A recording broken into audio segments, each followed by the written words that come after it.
Laminia, ici à Montréal, Loubès. B. Charles Fay, ici à Dakar. Alors, Lamignan, Loubès. Vous savez, Charles, l'insatisfaction des besoins pour pousser certaines personnes à prendre de très grandes décisions, des décisions qui pourraient avoir un impact dans leur vie. Ça peut aller même jusqu'à ce que ça entraîne la mort, comme on est en train de le voir avec l'immigration clandestine de nos compatriotes.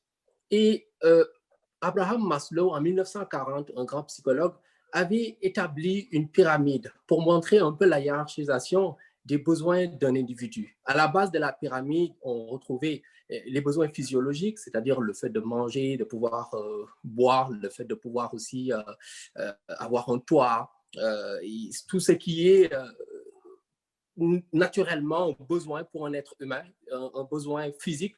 Ça, c'est ce qu'on retrouve à la base. Ensuite, il y a les besoins sécuritaires, c'est-à-dire tout ce qui est sécurité économique ou physique.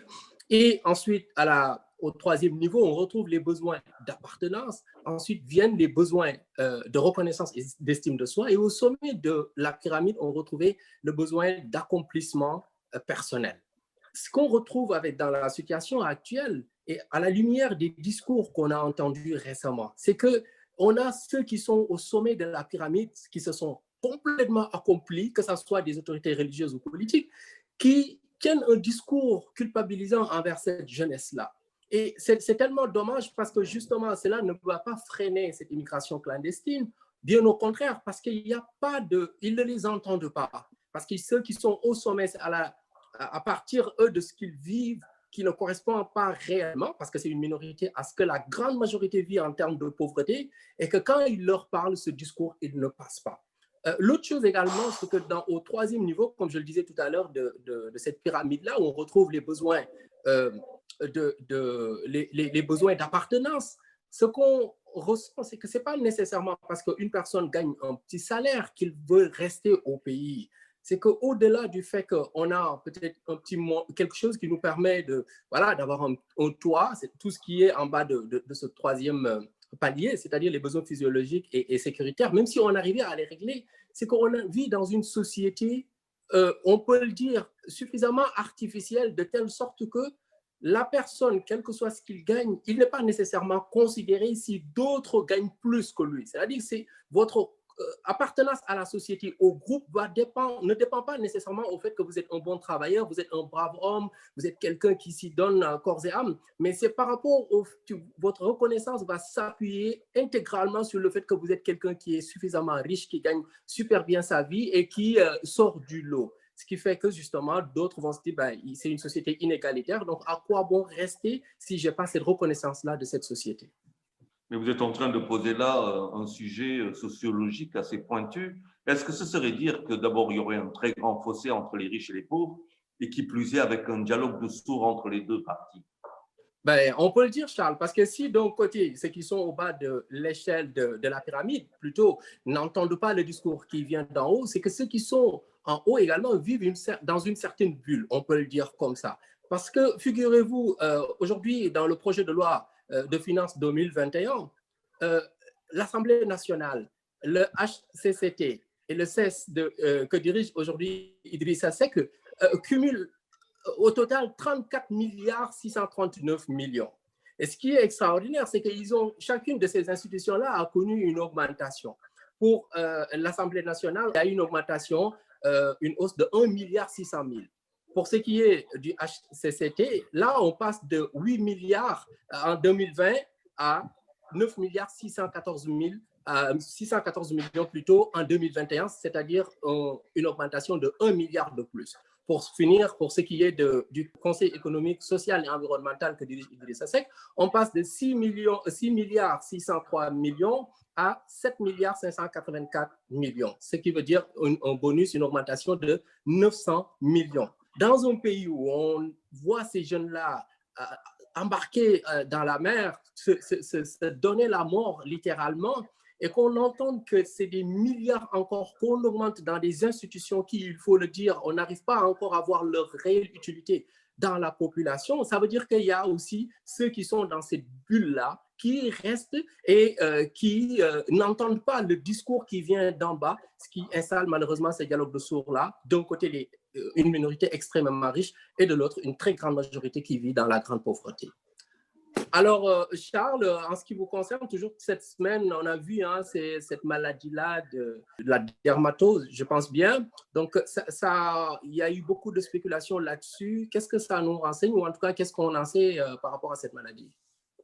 Justement, c'est mon loubès aujourd'hui, c'est cette dermatose chez les pêcheurs remarquée, mais surtout tout l'AIUS qui en a suivi, qui s'en est un, qu'on a eu par la suite en termes d'information, où c'est parti dans tous les sens, où quand même on n'a pas vu un gouvernement assez serein pour très rapidement prendre en charge cette question qui semblait assez importante, ne serait-ce que par rapport à une information qui était celle de savoir est-ce que c'était une infection qui était issue d'une pollution toxique des eaux, que nous n'avons su finalement que samedi, ce n'est que samedi que nous avons su que cet aspect était totalement à écarter dans ces dermatoses, quand bien même on saurait un peu, on aurait eu peur par rapport à ce qui s'est passé à la lagune à Abidjan il y a quelques années de ça, avec le déversement dans les eaux de la lagune, en tout cas de produits toxiques, parce que tout simplement, c'est la grande crainte et on sait que cette activité est de plus en plus importante. De ce point de vue-là,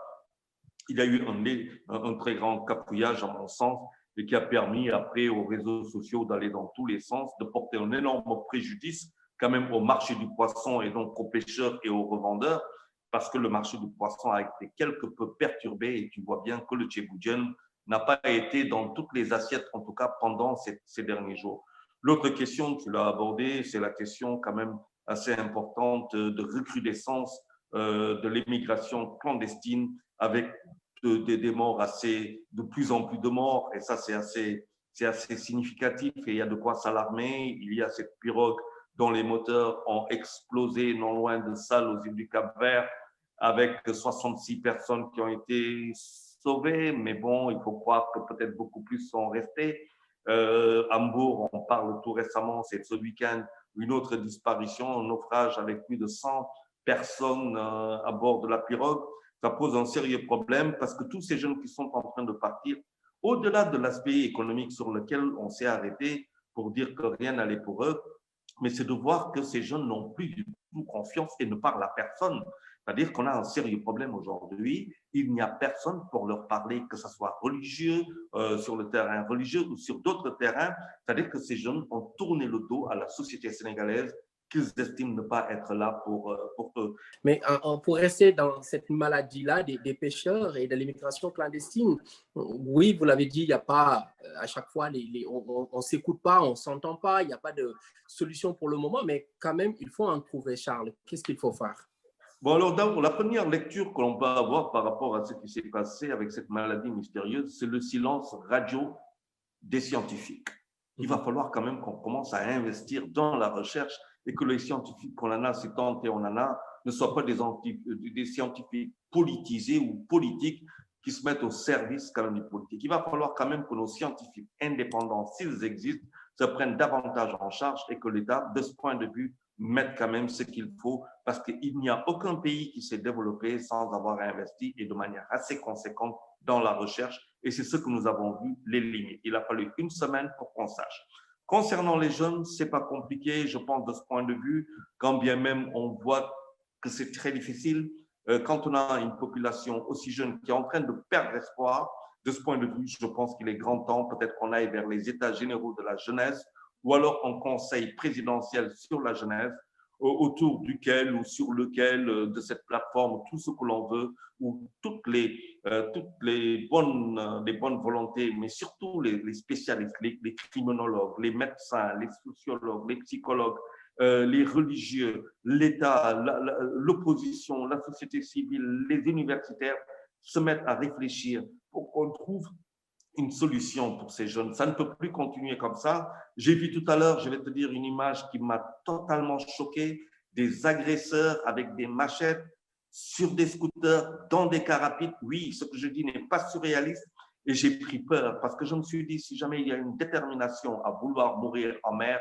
on peut avoir une même détermination à vouloir mourir chez soi et avec les armes à la main. Et ça, c'est quelque chose qui m'a profondément fait réfléchir tout à l'heure et qui justifie justement cette discussion que nous avons aujourd'hui.